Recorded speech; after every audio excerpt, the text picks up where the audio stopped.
Hey everyone, how's it going? It's a gorgeous day out here. We're kind of lacking a bit of a breeze though, I will say. Lots of fun things to talk about today, including one of which is this book. It's called Reality Transurfing by Vadim Zeland.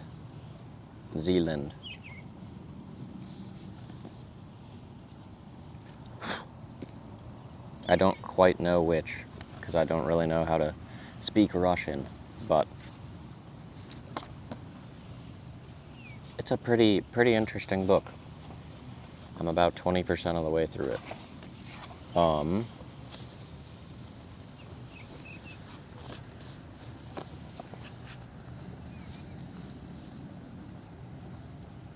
Wonder if you can see the hot air balloon hologram. A very special bookmark of mine.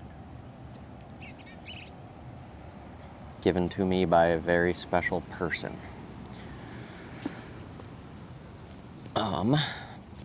So we'll start out with describing how this book came to be in my hands. And I've thought about this before, but imagine how many books exist out there. You know, it's like music, songs, artists, a creative act. Imagine how many creative acts, specifically in the format of books, exist out there.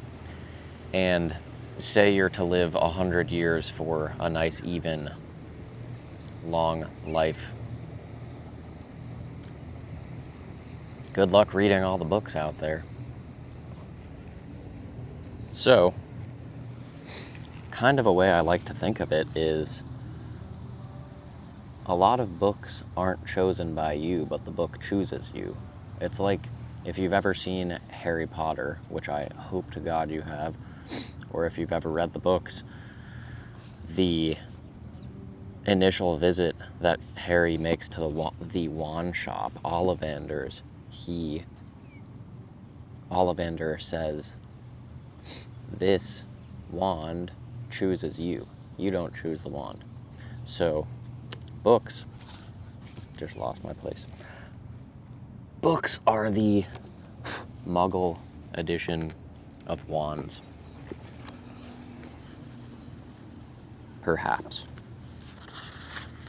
So yeah, my point is that this book definitely found me. I did not find this book. Because I will tell you right now that if I did find this book, I would not have chosen to read it. Solely due to the fact that the paragraph on the back is so poorly translated into English that if I had read this in a store, I would have assumed that the rest of the text were as poorly translated as the back. And honestly, maybe it was done purposefully. I like to consider these potentialities. But here, let's just read the back so you get an understanding of what I mean. Transurfing is a powerful technology of managing reality. Okay, that's simple enough. Apply it, and life will begin to change under your order. The goal during using transurfing doesn't reached, but implemented for the most part itself. It's impossible to believe, but only at first sight. The ideas presented in the book have already found practical confirmation. Those who tried to do the transurfing was surprised, bordering on delight. The surrounding world of Transurfer is inexplicably changing before our eyes. I don't think that there could have been a worse sell of a book than that paragraph, if that's what you want to call it. But like, I don't know, it kind of gives me like a major scammy, too good to be true vibe. And I think part of it, as I said, might have been done intentionally. I don't know if there are some things in life that are like automatically hidden from people that aren't in a right mind state or whatever it might be, spiritual state to receive them. But this might be one of those sorts of things. And then something else I noticed about this book, which I think is really cool, is there's this phrase that goes, life isn't always sunshine and rainbows. And there's definitely truth to that, but the cover of it is it's just like it looks like a CGI generated photo of a pasture with a tree. There are hot air balloons and sunshine and rainbows. So I think it's kind of funny. It is like a epitome of the idiom, do not judge a book by its cover, which is, like the picture and the back description. Both of those fit it very well. But anyways, Vadim Zeland is still alive. He is Russian. I've only been able to find like 1 or 2 videos of him online speaking. He speaks in Russian, and he was a physicist, a quantum physicist. I guess he is.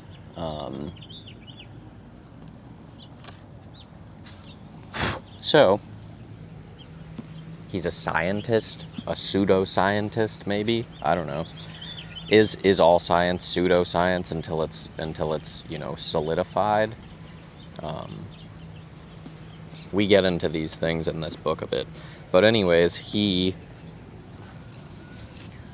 I think he claims to channel some deity, some figure, some teacher, spiritual guide, and basically he explains that this book came to him out of nowhere. Like he was asking questions. I wonder if you can see the birdie. Oh, there he is. He was asking questions. He basically just, in a dream, was presented with this concept. And the concept is what he calls transurfing. And I don't know why. I do not know why. But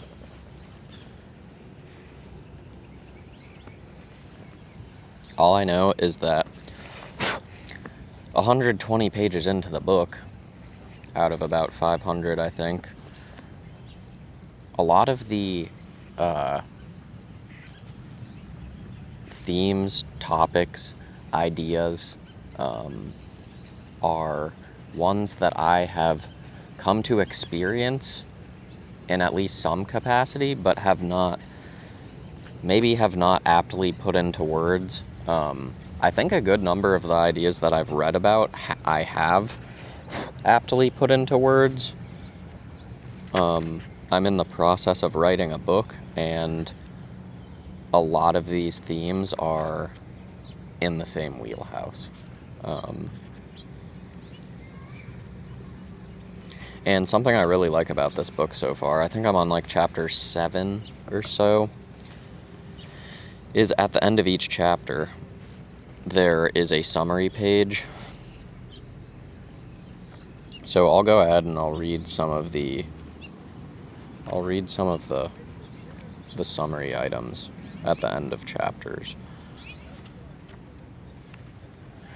So the first chapter is called the alternatives model, and basically Vadim believes that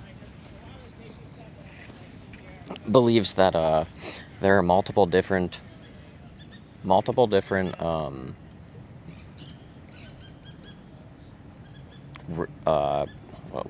what would it be called, lines of reality, like multiple different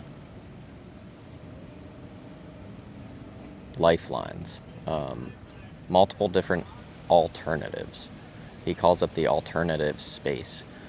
So I guess like a very simple example of this would be you wake up and it's a super sunny, nice day like it is today.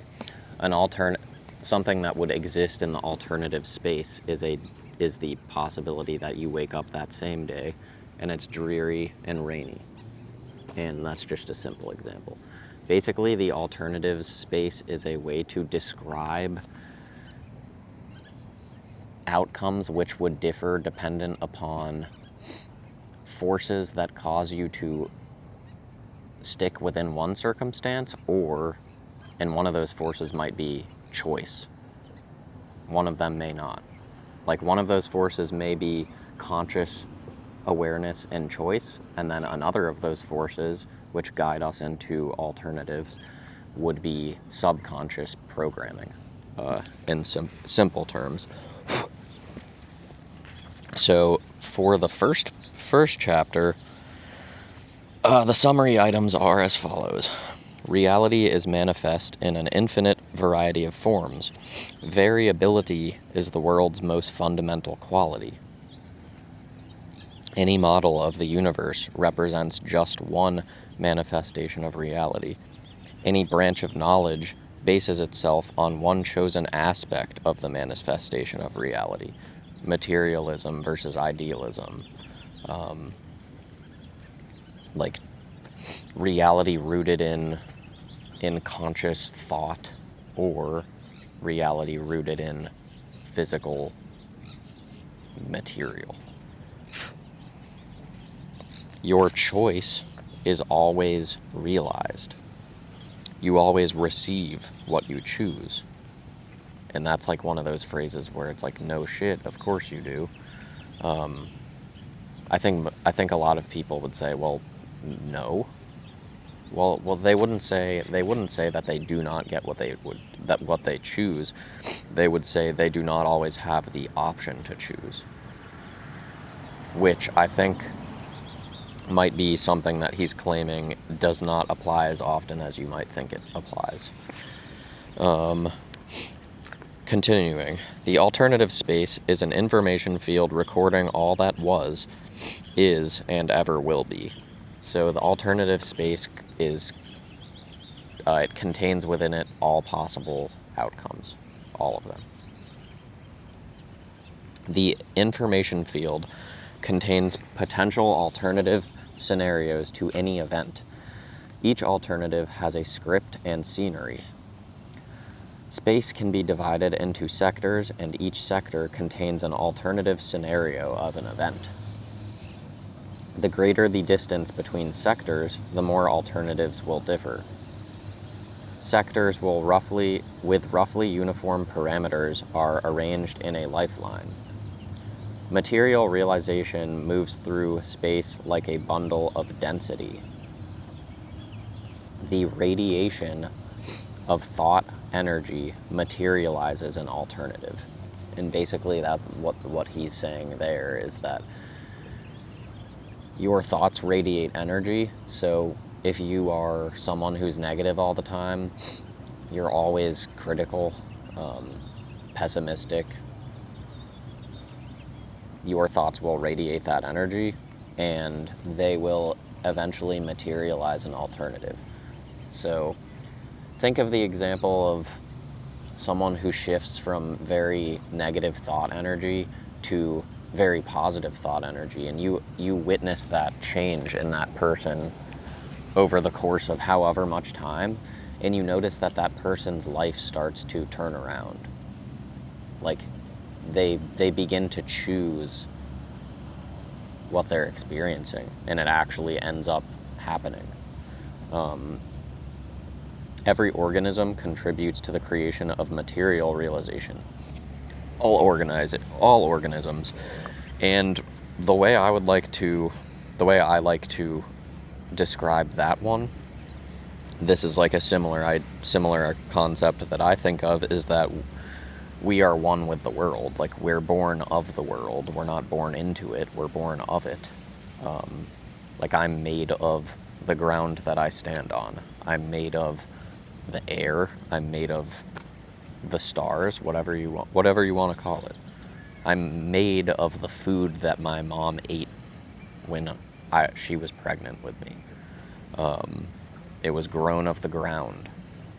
The mushrooms, the animals, the insects, like the spider that crawls into your mouth while you're sleeping. So every organism contributes to the creation of material realization. Like, think of a invasive species of bug. It's like how much of an impact that makes on, it's like an army of, just think of it in that way. Like, if an army of an invasive species of insect can wreak so much havoc on like an environment, the same is happening. Like, each of those individual insects is contributing to that. So if it's just like an insect in its environment, and it's like one of them somewhere, it's still making the effect on the material reality. It's just not, you're not perceiving everything that's happening, is how that would be described. It's like the butterfly effect, I guess, a kind of example of that. When the parameters of thought energy change, a shift occurs to a different lifeline. I already described that. Like, you change your thoughts from negative consistently to positive consistently, and a shift occurs to a different lifeline. You cannot change the fact that scenery exists, but you can choose a different type of scenery. I think an example he gives in the book is like a homeless person is sitting on a street and staring at a dumpster or something, and a wealthy business person walks by, and they look around and they notice the like trees in the area or something. Like, they aren't focusing on the scenery of the dumpster. It's like you can adjust your scenery. It's like, if you don't like what you're looking at, look at something else, or perceive it in a different way, or zoom out or zoom in. You do not have to fight for happiness. You simply have to choose an alternative reality that is more to your liking. So what that means is that you're not seeking happiness as outside of yourself. You are choosing to be a manifestation of a happy person. You're choosing to be a happy person. It's like, language is so strange because it's so hard to contain the understanding of that within words. It's impossible to describe it. It's just,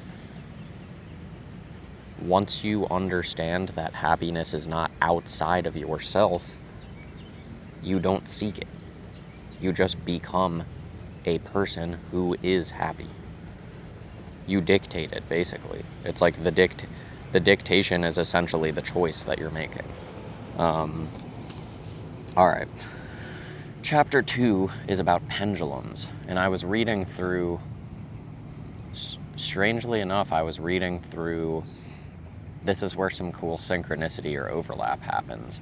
I was reading through part of the book that I'm writing in the Word document. I was adding some to it, and there was a paragraph where I had used the metaphor, like, essentially, I had used a pendulum of a grandfather clock as a metaphor or a descriptor for something that I was trying to describe. And basically this guy's description of what I would call systems at play, whether they be outside of yourself or systems of I, you, and we, like collective systems. A lot of these things are on a subconscious level. They have to do with programming, and it's where you can almost like once you grasp an understanding of the system that's at play, and you're able to see it as the system, you can almost predict what happens. Or not predict what happens necessarily, like not when something's going to happen, or, I mean, who knows, maybe. But you can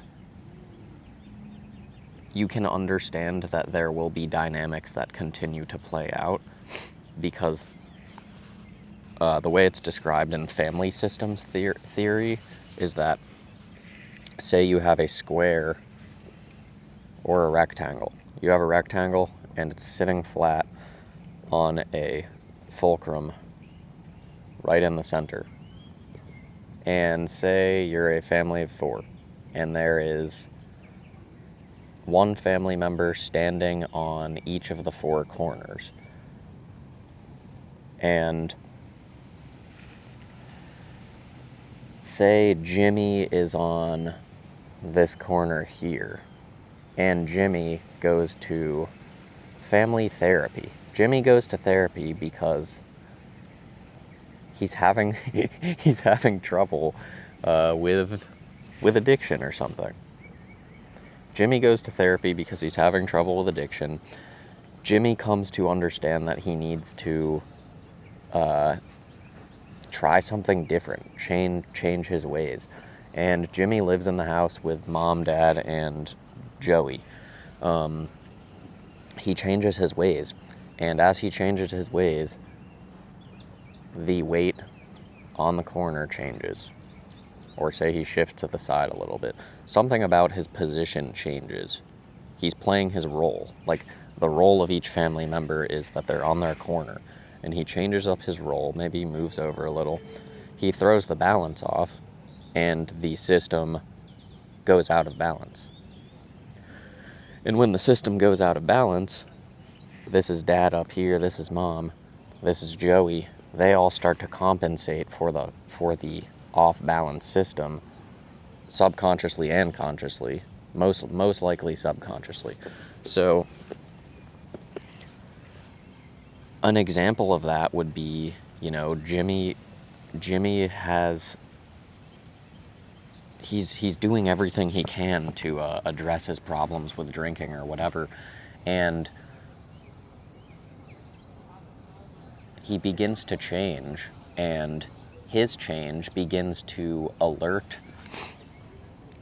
Mom or Dad or Joey to the roles that they have been playing. They begin to see them because of the lack of the balance.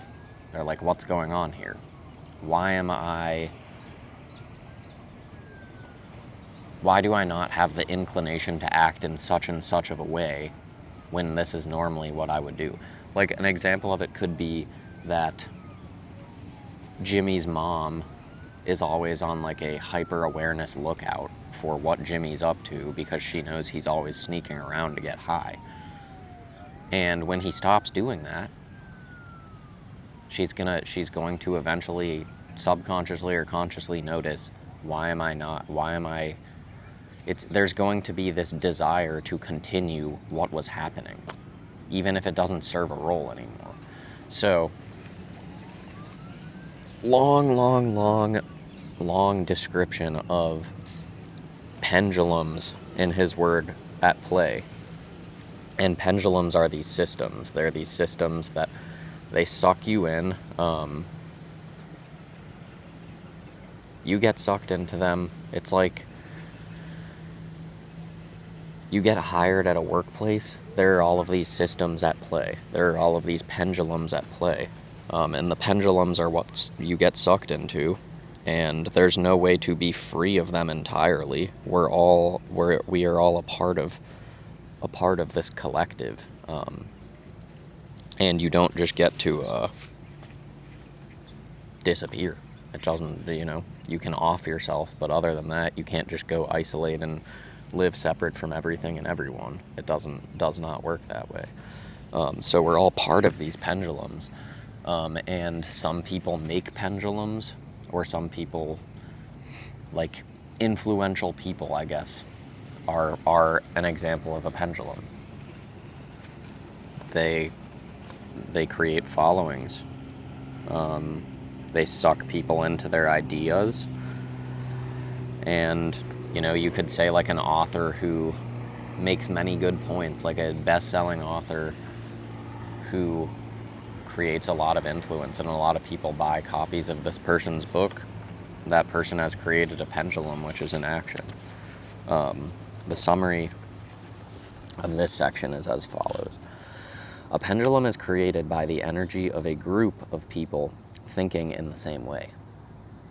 That might not mean that they all think in the same way in all ways, or they all agree, but they all, like in a office setting or whatever, it could be that they all abide by the same rules, and when one of them breaks the rules, the rest become super concerned. Like, that's why at the beginning of the chapter I wrote self-policing systems, because pendulums work in that way. They self-police. It's automatic. A pendulum is an energy-based information structure. A pendulum maintains the thought energy of the adherent at its own vibrational frequency. A harsh battle for adherents are people sucked into pendulums. A harsh battle for adherence takes place between the pendulums. A destructive pendulum forces goals onto its adherents that are not of their own making. So think of an enslaved mind. Like, you end up striving for these goals that you don't even understand that you're going for. You're just on autopilot, and that's because you're sucked into a pendulum of energy, and it's destructive because it's working probably against your best interest. A pendulum plays on human emotion, thereby catching the individual in their web. From my own life experience, what this makes me think of is in my relationships with friends, family, romantic partner. Emotional stirring causes or encourages reaction, which doesn't have to happen. And sometimes the reaction is sought by the other party. It's this element of toxicity at play. This is where this stuff comes from. If there's something that you really do not want, it will appear in your life. And I wrote into the margin why hateful energy only does bad. Like, focusing hateful energy on anything is to your detriment and to anyone else involved with you. It literally does nothing. If you don't agree with someone or something else, you sitting there and stewing in your judgment and your resentment at that person or that thing is only doing you bad. It does you bad, and it does everyone else involved bad. To free oneself from a pendulum means to give it no place in your life. To give something no place in your life does not mean to try and avoid it. It means to ignore it. So that kind of goes back to the whole do not be reactive thing. To bring a pendulum to rest, you have to change the established game script.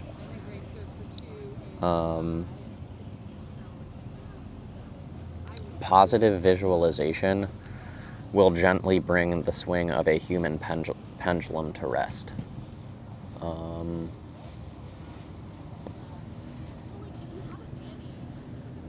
I guess that would apply to destructive pendulums, positive visualization. Like, maybe an example would be that you're scared to stand up to someone who's in a position of power over you, like a boss or a supervisor, and you are worried that when you do it, you're going to either be fired or, whatever might happen. And positive visualization in that example might be you considering that maybe you do end up getting fired, but you end up with a better opportunity just presents itself to you as an opportunity in the most opportune timing. And I think that what's claimed here is that that's not a coincidence. It's part of the result of you kind of bringing your reality into existence. The energy of a stilled pendulum becomes available to you. So that would be stating basically that when you have the ability to either slow down or still a destructive pendulum, the energy becomes available to you, in which case you grow exponentially, or opportunity presents itself to you exponentially. To solve a problem, rent yourself out. That comes from the concept of like, we are rented out in this life, essentially, like we're guests to this life. It plays into the whole detachment thing. It's like, detach yourself from being super rigid on a desired outcome or something. Like, just notice that the problem exists, rent out the part of yourself that can attend to it, and don't become super attached to it, and you won't become super bothered. To avoid getting stuck in a suspended state, find your own pendulums and feed them, I added. So yeah, I mean, these are the things of life that mean something to you. What do you stand for? What do you dump your energy into? We all have energy that we're putting into something.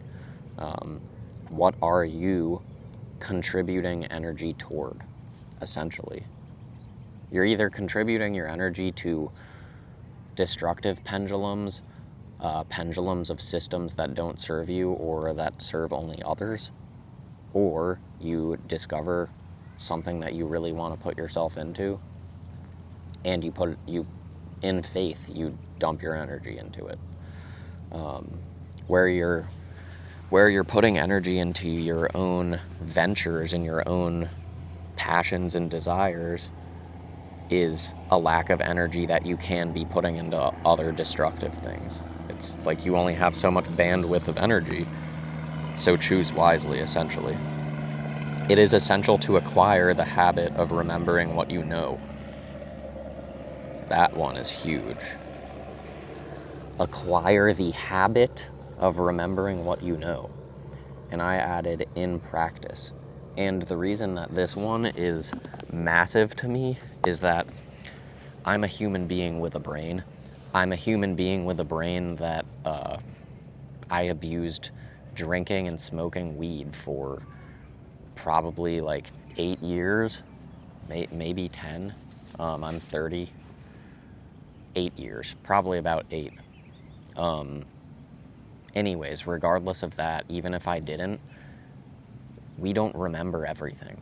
As I said, we only have a bandwidth of energy to put into things, and we also only have a bandwidth of memory and focus.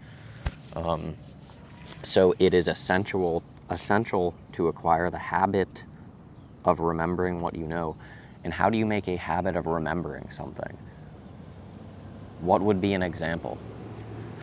The example from my life is 12-step recovery meetings. And why? The reason why is because I go to a 12-step recovery meeting and I hear something that I knew and maybe it fell off my radar. Someone 2 weeks into sobriety comes into the room and they show me their emotional state. Wow, there's a bird carrying a fish. That's funny. He just got a meal. So the person who's currently at a state in their life that I was in 6 years ago comes into the room, and they essentially show me or tell me or both something that I forgot, something that I need to remember that I forgot. So when it comes to making a habit of remembering, my suggestion is don't think of it in terms of thought, think of it in terms of action. Like, consider the people that write things down to remember them. Is that like, does that mean you're weak or you have a bad memory? Not necessarily. It's like, it's support. It's creating a habit out of learning to remember things that you know. And, you know, in that example, something that you know is that you need to do such and such at this before this deadline, so you write it down as a habit to remember. And that functions with friends, family members, lovers, all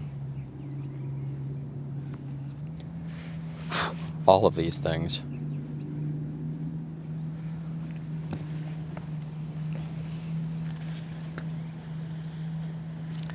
And chapter 3 is about how your thoughts return to you like a boomerang. And what the most important thing that's contained in that concept to me is that what happens when you throw a boomerang out. Say it's a thought, and you throw your thought boomerang. Your boomerang goes out, and it takes time to travel in the arc, and it comes back to you. So, in terms of thoughts, what that equates to is that you put thoughts out into the world, into existence, and the point is that they don't always come back to you immediately. And thoughts may manifest into reality. So the point is that if you're going to be one of those people who's like, oh, I thought positive today and nothing happened. I thought positive today and it doesn't make any difference in my life. It's because it's not immediate. You have to learn to be patient with this sort of stuff. Patient and consistent, because this stuff compounds too. It's like these are feedback loops.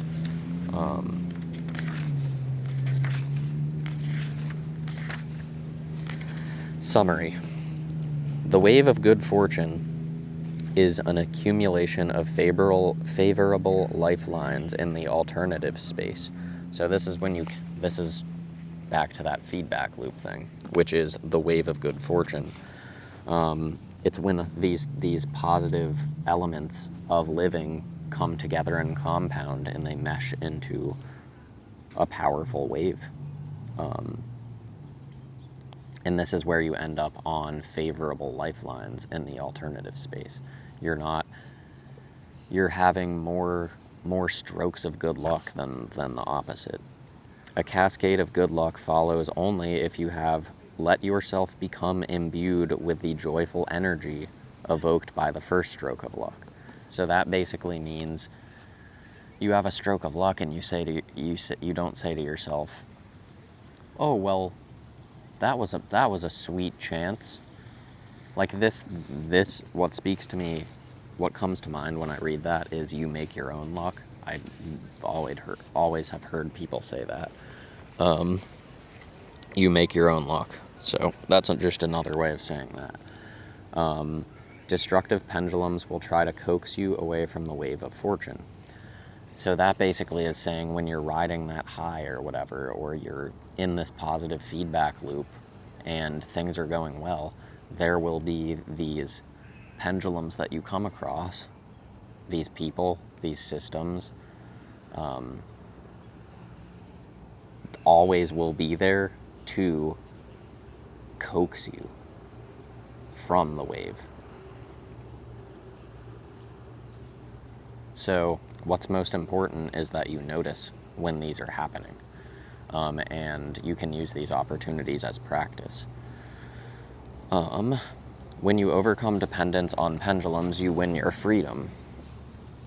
That's what you can do or don't have to do, but you have the choice to do that when these pendulums come along to coax you away from a happy, healthy life. By taking on and transmitting negative energy, you create your own hell. Essentially, opposite version of the same thing. Your thoughts always return to you like a boomerang. Pendulums cannot throw you off of the wave of fortune once remembering has become a habit. So that's where noticing comes into play. Noticing and taking action as a result of it. The habit of remembering is developed through consistent practice. The example of 12-step recovery meetings, consistent practice. You're making a habit of it. You know, people will be in early recovery, people will be in late recovery, and they'll voice out loud all the time, I feel like this is a punishment. Why do I need to keep going to these for my whole life? Blah, blah, blah, blah, blah, blah, blah. It's just complaints. Instead of seeing it as a perfect opportunity to make a habit of remembering.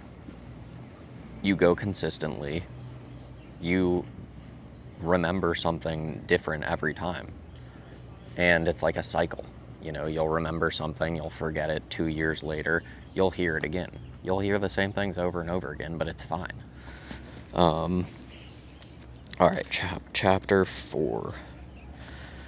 So I just read through, we'll defer these to the next one. I guess I'll just continue as I read through the whole book, and I'll make like a series just for this one, because this one's pretty cool. And I'll read through and kind of discuss as I have the summary sections at the end. I didn't even put together until today, that the hot air balloon bookmark is going in the hot air balloon book, which is pretty cool. So now I will read one or two poems as of recent.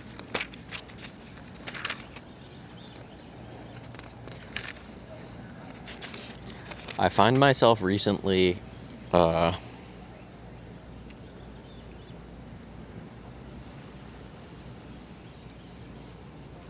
starting a lot of poems and not finishing them, or just not knowing when they're done. But sometimes they just end.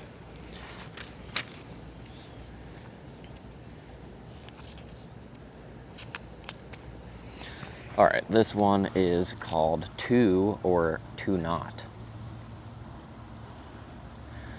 How punishing it will be when it settles in, after they all advised you otherwise, that you believe a big mistake has been made. You love the people who you turned to and sought counsel of who you should love, how to love them, what it would look like. It is this which will drive one into tunnels of confused hysteria. When lost, it is not that you are unaware of your desired destination, but of what moves to make to get there. Inventory of destinations, equivalent to likely conflict of interest. What guides you to love those who so readily, excitedly provide you with additional vice?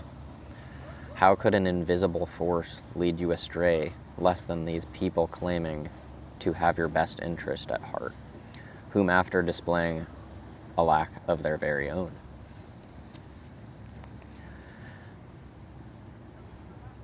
As their eyes dart and the intonation-shrouded contempt glides through the discourse, see it or do not see it.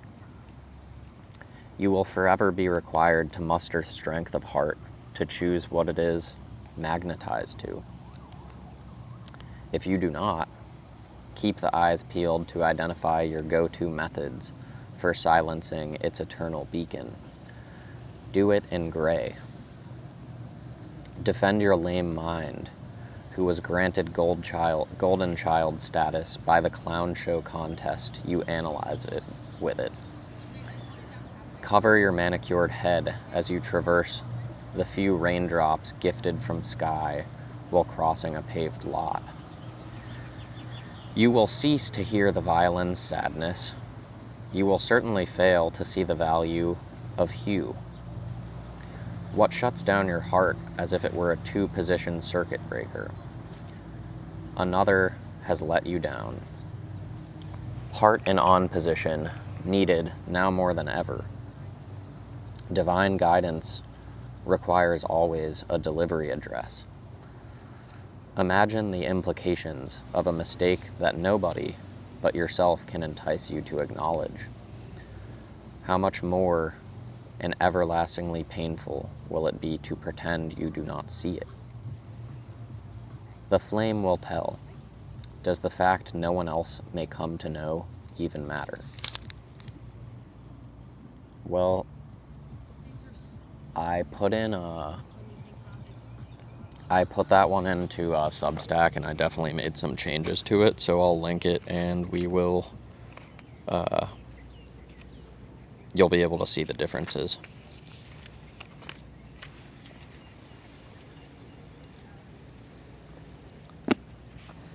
I'll read one more.